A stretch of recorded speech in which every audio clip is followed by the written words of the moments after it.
女娲为什么要补天？天上的窟窿究竟是怎么来的？她与伏羲到底是夫妻还是兄妹？上古的神仙真的都是外星人吗？这一切的真相其实并没有那么简单。拨开神话的层层迷雾，我们似乎可以看到一些新的发现。按照惯例，我们先来看一下女娲的身世。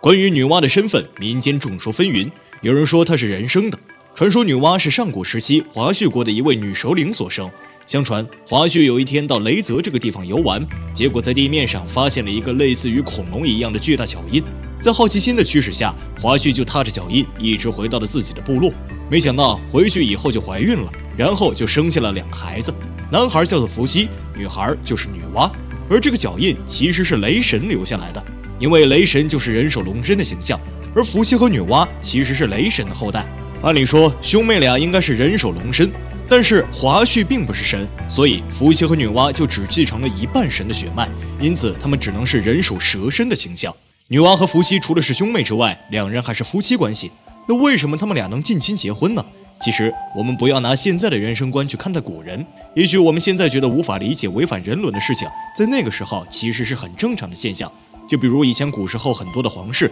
都会选择近亲结婚，其主要是为了保证皇室血统的纯正，以及防止权力的稀释和财富的外流。况且在宇宙初开之时，女娲和伏羲以前还没有婚姻的概念，那时候兄妹俩还住在昆仑山。有一天雷公发下洪水，湮灭了天下，伏羲和女娲成了唯一的幸存者。为了人类的繁衍，他们只得结合，使人类重新生活在大地上。同样，伏羲和女娲也是中国古代婚姻制度的创始者。在新疆出土的伏羲女娲图圈画中，女娲与伏羲尾部交合的形象与生物的 DNA 双螺旋结构十分类似，后被命名为化生万物。还有人说，他们之所以可以结合，是因为伏羲跟女娲其实是外星人，是爬虫族的后裔。为什么会这么说呢？这里我们就要细说一下雷泽这个地方。雷泽是个很有趣的地方，是《山海经》中的一个地名，据传说是在如今的河南濮阳和山东菏泽一带。雷泽是一个传奇的神秘之地，带有无尽的奇幻色彩，许多的传说和文学作品中都有雷泽的记录。那雷泽这个地方为什么会有龙呢？龙这个生物谁也没见过，所以普遍认为龙就是虚构的。那为什么在12生肖里唯独只有龙是不存在的，其他11个动物都是咱们见过的？老祖宗为什么要在里面夹杂着这么一个幻想出来的物种呢？有人说，龙啊，在古人眼里指的就是鳄鱼，或者和鳄鱼有着密不可分的关系。古时候的人看到鳄鱼就能知道这附近有没有龙，而山东菏泽的菏泽2个字其实都是跟水有关系的，也是中国上古9泽之一。这9泽其中就包含了雷泽，古时候这个地方是非常适合鳄鱼生存的。如果说龙是个真真切切的动物，大家会把它分类到哪个动物里面呢？是不是感觉应该跟蛇呀、蜥蜴呀、鳄鱼啊这些同属一类动物？而上古那些人首龙蛇身的神，被猜测就是来自遥远天狼星的爬虫族。爬虫族有很多不同的分支，他们来到地球的历史其实要比人类长得多，而最后由于某种原因，迫使他们不得不离开地球表面。相传他们还一直生活在地球的内部，这也是有关地底人是蜥蜴人的传说。爬虫族身上布满鳞片，且个个都是巨人，这也和很多神都是巨人的形象对上了。反观世界各地的神话，其实都有着惊人的相似程度，或许他们都是在描述这群神秘的天外来客。说到各地的神话，那这里就不得不提一项女娲的丰功伟绩了，那便是女娲补天。这个故事我们在小学就已经读过了，主要讲的是有一天水神和火神不知道为什么就在天上打了起来，结果水神输了，一气之下就怒撞不周山，支撑着天的柱子一下子折了，天河中的水顺着窟窿倾泻下来，给人类带来了灭顶之灾。女娲不忍人类受苦，于是就炼就了5色石，把天给补上了。也许我们只知其一，不知其二，这只是表面上的传说。如今到了现代社会，不少人就对女娲补天这个事件展开了研究。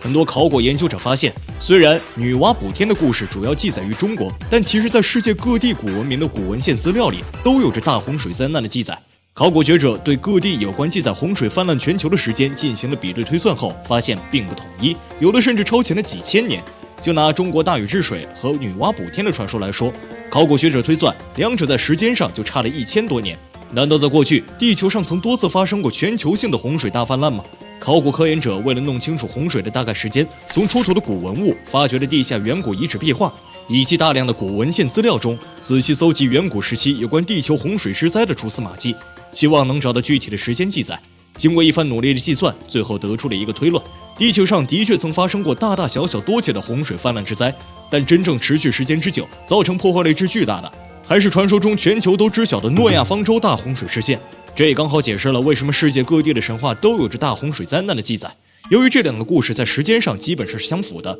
那就说明女娲补天中所致的洪水与诺亚方舟所躲避的洪水很可能是同一个，也就是世纪大洪水事件。而大多数考古学者对女娲补天还有另一种解释，那就是陨石雨说。研究学者将航空探测器拍摄了地球各个区域的地貌照片，利用电脑数字还原技术复原出远古时期的地形图，发现在远古的某个时间段，地球上有多处被陨石坑覆盖的迹象，而这个时间段经推算与女娲补天和诺亚方舟时期基本对号。因此考古学家就推测，女娲补天时的大洪水很可能是来自携带着大量陨冰的彗星。陨石在一个极短的时间内形成规模宏大的陨石雨落入地球，陨石撞击地面后开始燃烧，形成火海，地表的人类及其生态环境遭到了毁灭性的打击。那些巨大的彗星陨石形成的冰山经高温后化为滚滚的洪流，形成了严重的水灾，也就是大洪水。而女娲补天实际上补的是其族人所居住的山洞顶部。女娲作为当时那个时期部落的族长，与其族人一部分当时居于高处的山洞，